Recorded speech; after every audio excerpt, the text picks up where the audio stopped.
Knabb Turpentine was the name used for the pine resin harvesting and turpentine distilling businesses operated in northeast Florida by the Knabb brothers, Thomas Jefferson, Wiliam, and Earl, of Macclenny. Turpentine production boomed in North Florida between the late 1800s and 1920s. In the early 1900s, the Knabb family began to build one of the largest turpentine operations in the United States, and by the mid-20th century owned over 200,000 acres of pine forest in Baker County, over half its area. The eldest brother, T.J. Knabb, 1880 to 1937, was the founder and president of the original Knabb Turpentine Company. He made a fortune with the forced labor of jail inmates he leased from Baker, Alachua, and Bradford counties, holding the convicts in Peonage. Knabb was elected to the Florida Legislature in 1921 and served as a state senator of District 29 during the 1921, 1923, 1929, and 1931 legislative sessions. He was a co-founder of the Citizens Bank of Macclenny and its vice president until his death. A new Knabb Turpentine corporate identity, Knabb Turpentine Company, was incorporated by Wiliam Knabb on October 4, 1932 in Macclenny. In 1948, an industry journal cited the Knabb Turpentine Company as having one of the largest fire stills in existence today. In the winter of 1922, Martin Tabert, a 22-year-old farm boy from a prominent North Dakota family, was beaten to death by Thomas Walter Higginbotham, the chief whipping boss at a turpentine camp in Dixie County owned by the Putnam Lumber Company. Suffering from malaria, and unable to work as hard as the labor demanded, Tabert, according to the sworn testimony of several witnesses, received a flogging of nearly 100 lashes with a 5-foot-long leather strap by Higginbotham. Tabert died 3 days later on February 1, 1922. Because the victim was white rather than black, Tabert's death drew national media attention. Previous cases involving black victims had received little notice. Florida Governor Kerry Hardy at first dismissed the incident as an isolated case, but investigations of the Tabert killing by the Florida State Legislature in 1923 led to evidence of widespread abuses in North Florida and found that peonage was standard practice at the Baker County turpentine camps belonging to State Senator T.J. Knabb. The investigating committee found substantial evidence of abusive treatment of convicts in Knabb's turpentine camps in Baker and Bradford counties. The state legislature's investigation was expanded when information surfaced about the abuse suffered by Paul Revere White and of other inmates at Knabb's camps. White, a 19-year-old man from Washington, D.C., had been arrested while walking beside a highway near White Springs, Florida. He was arrested and convicted of vagrancy, for which he was sentenced to serve 6 months in the Alachua County Jail. He was leased to Senator Knabb and put to work scraping turpentine boxes in Baker County. White testified that he was kicked, beaten, and whipped practically every day at Knabb's camp because he was not as productive as the African-American workers.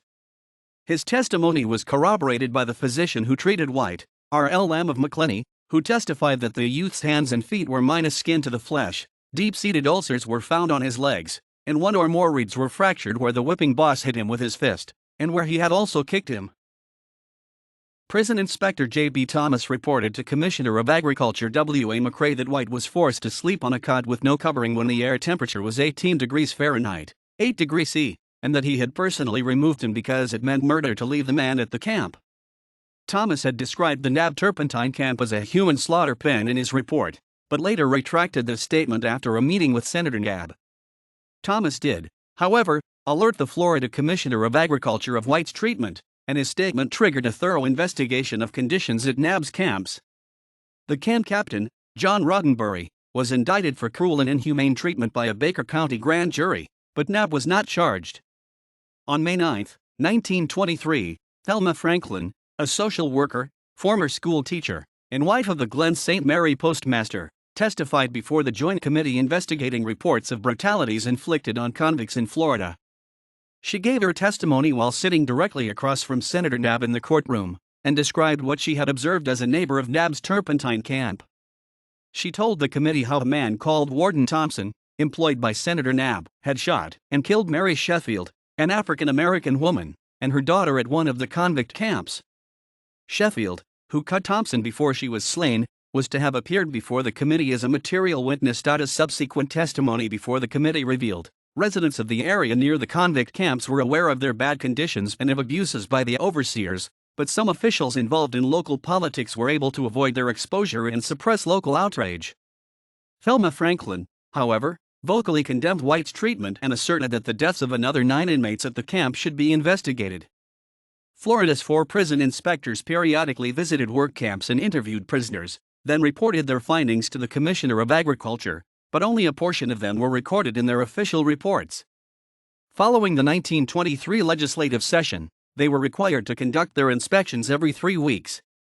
With abundant evidence of harsh labor conditions in Peonage and Turpentine camps run by the Knabb Turpentine Company being presented and publicized, the Alachua County Commissioners canceled their leasing contract and demanded the return of all county inmates. Inspector Thomas's suspicions of foul play had been aroused by several questionable deaths at the Knabb camp, including that of a black prisoner who had been convicted, sentenced, leased, and found dead within 14 days. After national newspapers exposed the inhumane conditions at Knabb's Turpentine camp, and Knabb was allowed to continue leasing prisoners on his word that conditions would be improved, an anonymous group of businessmen in Macclenny took up a collection and paid the fines owed by the convicts held at the Knabb camp, as reported in the Florida Times-Union on May 1, 1923. 3 days later, a fire destroyed most of the business district, and the Hotel Macclenny burned to the ground. T.J. Knabb's brother, Wiliam Knabb, operated a large turpentine distillery at Macclenny employing several hundred black workers, which was also the subject of national press coverage when similar abuses there were exposed in 1936. According to Florida historian Jarrell H. Schaffner, Wiliam Knabb's camp was as repressive as any reported in the state since the turn of the century. The camp was unfenced, but guards were posted on all roads leading out of town. Men, mostly African American, were held there against their will, generally paid from 50 cents to $1 a day, and forced to buy provisions at a commissary that charged prices twice those of retailers in the area.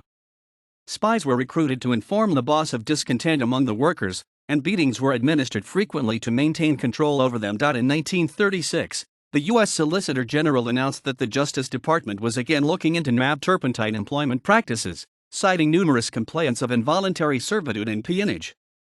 In November of that year, William and Earl Knabb, Fred Jones, and Ed Hall were charged with violations of peonage laws and arrested by FBI agents and U.S. Marshals. They pleaded not guilty and were released on bonds of $1,000 each. Although the prosecution proved that the chief witness for the defense at the trial in Jacksonville had perjured himself, Knabb and his co-defendants were acquitted by the jury.